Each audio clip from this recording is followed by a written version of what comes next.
If you're someone who lies awake at night, replaying conversations that ended hours ago, this is for you.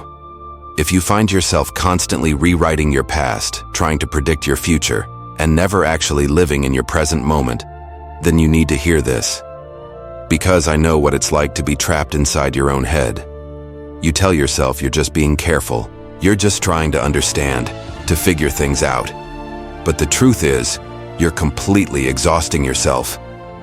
Your mind becomes this relentless movie that never stops playing, and you're both the audience and the lead actor, forced to relive every scene, wondering how it all could have gone differently. That's the curse of overthinking. It feels productive. It feels like you're preparing for something. But what it really does is drain the life out of your moments one by one. Let me tell you a story. There was once a young woman named Alara. She was kind, she was smart, and she was full of dreams. But she lived every single day with the crushing weight of what ifs. What if I say the wrong thing? What if they don't like me? What if I fail?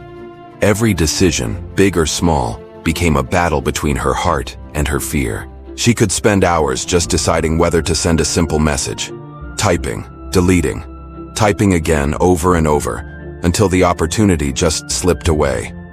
Her friends started to think she was distant. Her parents thought she was lazy. But she wasn't either of those things. She was just stuck in her own mind, a place louder and more chaotic than any room she'd ever been in.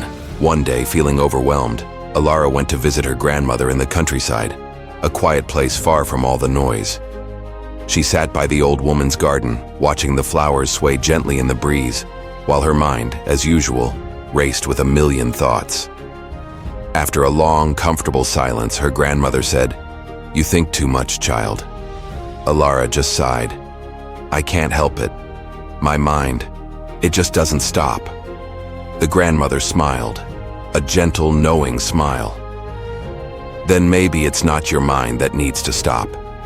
Maybe it's your need to control everything it says." Alara frowned, confused. "But if I don't think about things, won't I just make mistakes?"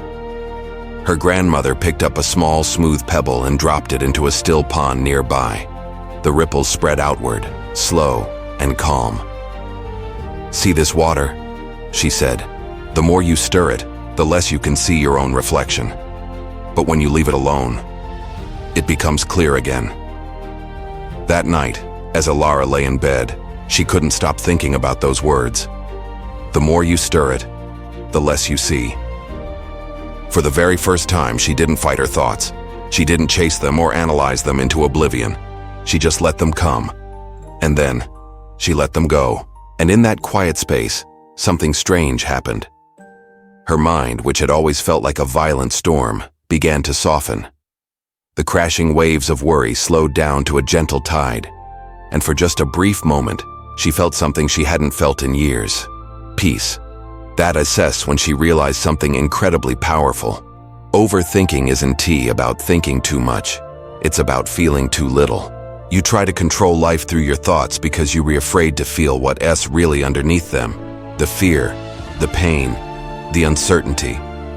But feelings are meant to be felt, not fixed. They are signals, not problems. That's the truth that most overthinkers spend their lives avoiding. You don't need more answers.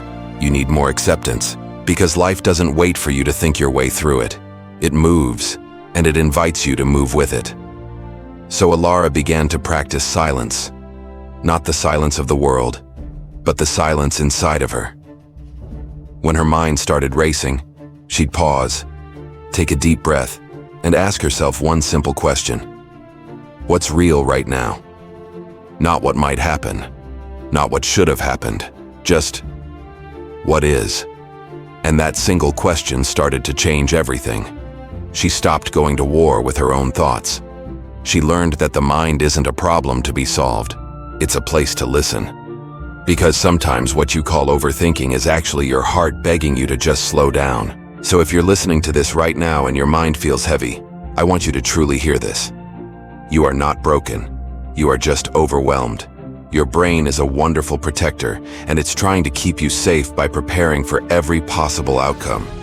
But peace doesn't come from endless preparation. It comes from presence. You don't need to figure everything out today. You don't need to fix your past or predict your future. You just need to breathe.